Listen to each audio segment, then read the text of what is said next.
I am really delighted and honored to be here this evening. I'm addressing you from the lands of the Kwangan people, the territory of Esquimalt and Songhees Nation, and it is a true honor. I'm grateful to Islam Unravelled for your ongoing commitment to education, allyship, training, and for hosting important discussions like the one that's happening right now.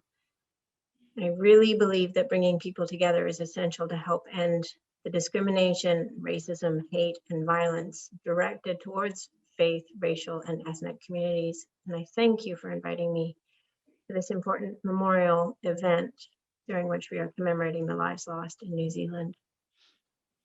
We recognize so clearly the abhorrent expression of white supremacy and hatred in the acts of the gunman who murdered 51 people in their mosques in New Zealand.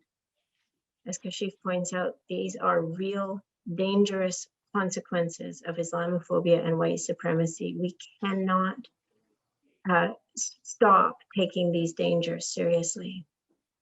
And this evening, as we gather to commemorate the lives lost and also to have the discussion about how we can take action to ensure that these acts of hatred and indeed hatred itself can be removed from our society.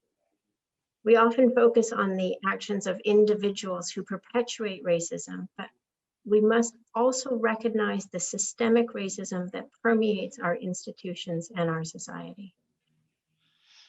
What's hard to see and recognize as a white person, and what is absolutely our responsibility as white people, is the way that white supremacy and racism plays out in our systems and institutions and in the lives of people who are not white.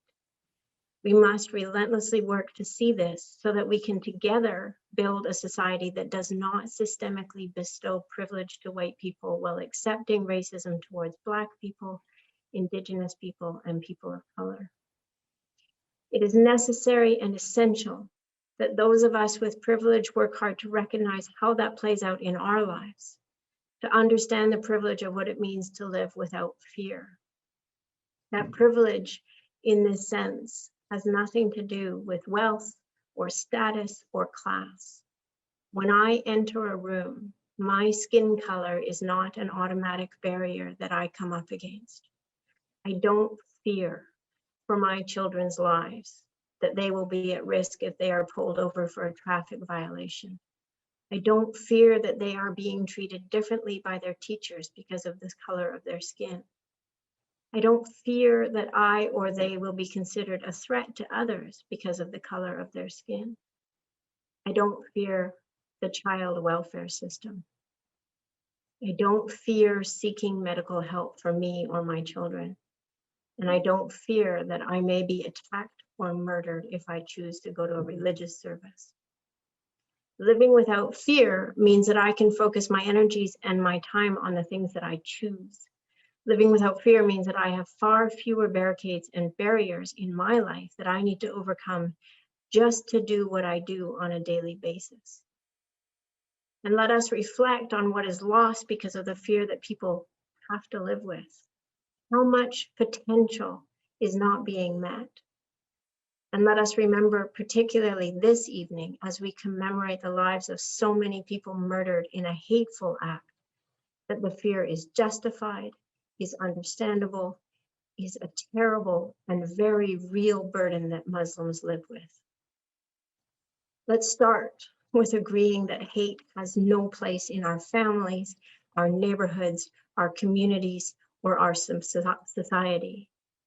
And then let's imagine the world free of hate and discrimination. Imagine if we approach differences with interest and curiosity rather than judgment and fear. Imagine if our education system left behind its Eurocentric foundations and was instead shaped on the interconnectedness of all of us and all of our histories. Imagine if our communities created an abundance of opportunities for connection across races, religions, and cultural traditions. And imagine if our government institutions, our healthcare system, our judicial system, our child welfare system, our education system, imagine if they were all relentlessly working to identify and end bias, discrimination, racism, and hatred.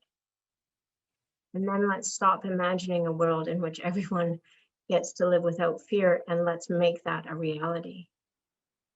Leadership matters.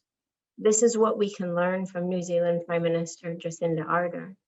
She responded as a compassionate, empathetic, grieving human to the terrible tragedy of the murder of 51 people who were in their place of worship. And she responded with concrete and appropriate actions. She banned assault weapons, she launched an inquiry into the shootings, and she and her government are implementing the recommendations. She acknowledged and apologized for the failings of her government. As we see from New Zealand, it is the responsibility of legislators and elected officials to take action. It is our responsibility to demonstrate leadership on anti-racism and to dismantle the systemic racism in our institutions, so the factors that lead to violent acts of white supremacy are addressed and prevented before more lives are lost to hatred.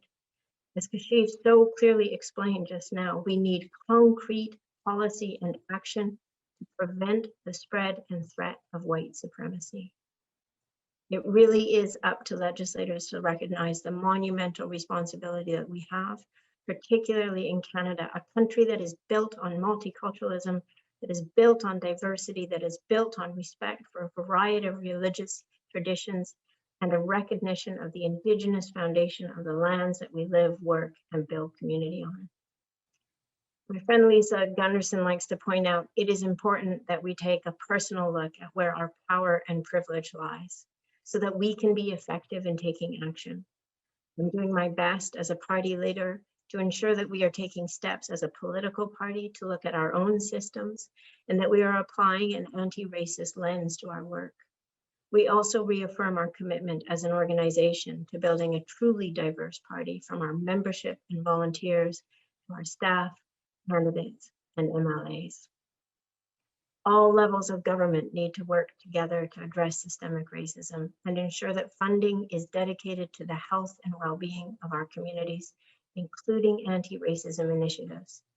And as my colleague Adam Olsen is fond of saying, racism cannot be addressed one silo at a time. Every government institution needs to identify how their processes and systems contribute to racial inequities, which is why we have proposed that the provincial government create an all-party parliamentary committee dedicated to addressing systemic racism. In consultation with communities, an all-party parliamentary committee can put together direct, actionable items to begin the process of dismantling systemic racism with a timeline to ensure that action is genuinely being taken. Thank you for inviting me to speak tonight. I greatly appreciate all of the hard work that went into creating and hosting this and so many other important events. And thank you to everyone at Islam Unravelled for making this happen. Tonight, I hold all of those who are grieving in my heart as we honor and mourn those who lost their lives in New Zealand. I hope the important discussions we have this evening will move us forward to becoming a more equitable and more inclusive society. Thank you.